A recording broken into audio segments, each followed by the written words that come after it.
Dating kasapi ng Kilusang Kilusan, sinilbihan ng search warrant. May nakuha pang mga baril sa Samal, Bataan. Detalye ng balita mula kay Danny Kumilang, RH37. Danny, good morning.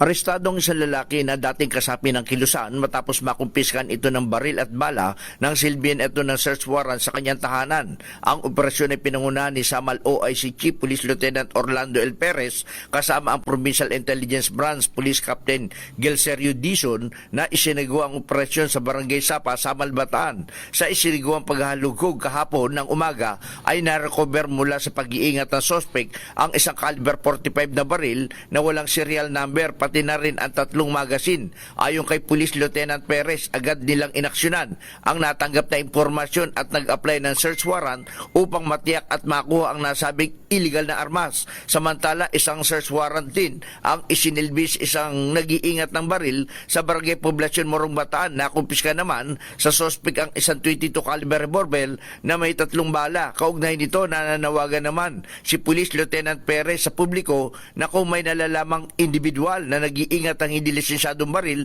agad itong ipagbigay alam sa mga otoridad upang mabilis na maaksyonan para mapanatili ang kapayapaan at seguridad sa kanilang lugar. Danny Kumilang, RH37, DCRH, una sa Pilipinas, una sa Pilipino. Maraming salamat, Danny.